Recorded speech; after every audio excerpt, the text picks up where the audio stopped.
عزادارو، پنجتن کے 5 جنازوں کی تاریخ آپ نے غور کی ہے؟ کیا ہوا ہے پنجتن کے 5 جنازوں کے ساتھ؟ کیا ہوا ہے؟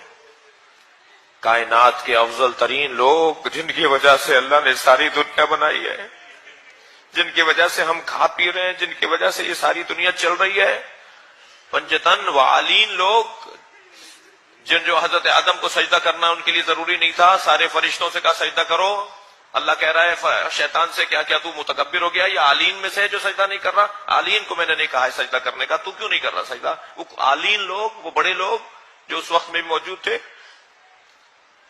ان کے جنازوں کے ساتھ کیا ہوا؟ پیغمبر کے جنازے میں 11 افراد ہیں، کوئی نہیں تھا جنازے میں نبی کے، 1 لاکھ سے زیادہ صحابہ مدینے میں تھے، مگر نبی کے جنازے میں 11 افراد ہیں۔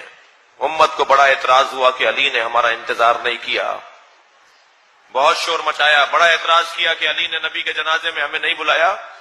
اس گھر میں 95 یا 75 دن کے بعد ایک اور جنازہ ہوا، وہ جناب فاطمہ زہرا کا جنازہ ہے، 4 آدمی ہیں اس جنازے میں۔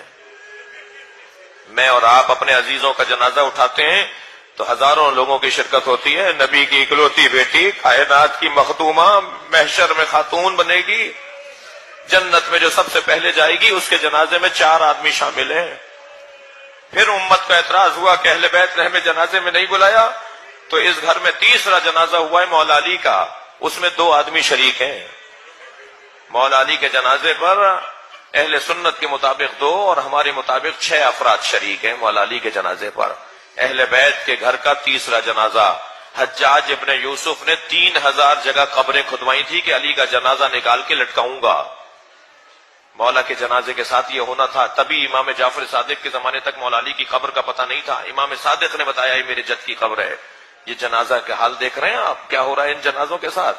تیسرا جنازہ مولا علی کا تھا جو امت نے یہ انداز اپنایا۔ جی بڑا اعتراض تھا، اہل بیت ہمیں جنازوں میں نہیں بلاتے، اہل بیت کے جنازے اوپر کاندھا امت نہیں دیتی۔ یہ پہلا جنازہ تھا جو پنجتن میں چوتھا جنازہ تھا امام حسن کا، امت نے تیر مار کے واپس کر دیا۔ بہنیں بھائی کے جنازے سے تیر نکالتی رہ گئیں۔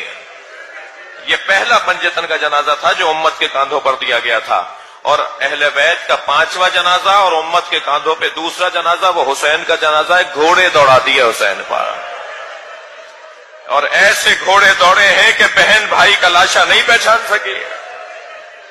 جب آئی ہے جناب زینب اپنے بھائی کے لاشے پر تو امام کی پسلیاں کمر سے باہر نکل رہی تھی، لاشا امام کا مزمحل ہو چکا تھا، مسلح ہو چکا تھا، سگی بہن برابر کی بہن نہیں پہچان پائی، تو لاشے کے گرد چکر کاٹ کے کہنے لگی انت اخی زینب، کیا تم ہی زینب کے بھائی حسین ہو؟ اور پھر مدینے کا رخ کر کے نانا کو سلام کر کے کہا نانا یہ آپ کا حسین ہے۔ اور اس کے بعد میری بیوی نے لاشے کے گرد چکر کاٹے۔ امام سجاد نے پوچھا پھوپھی اماں کیا دیکھ رہی ہیں؟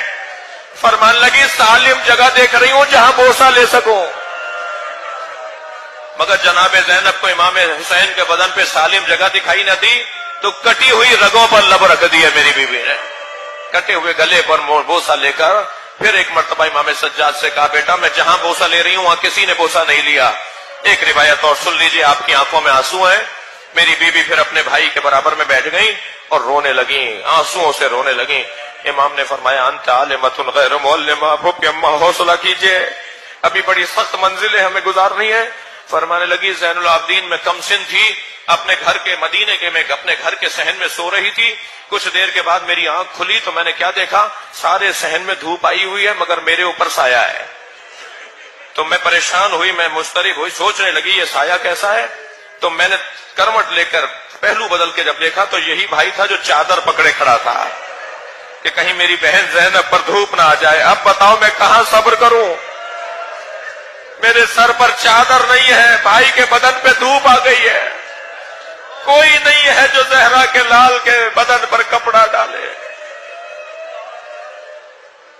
اللہ لعنت اللہ علی قوم الظالمین۔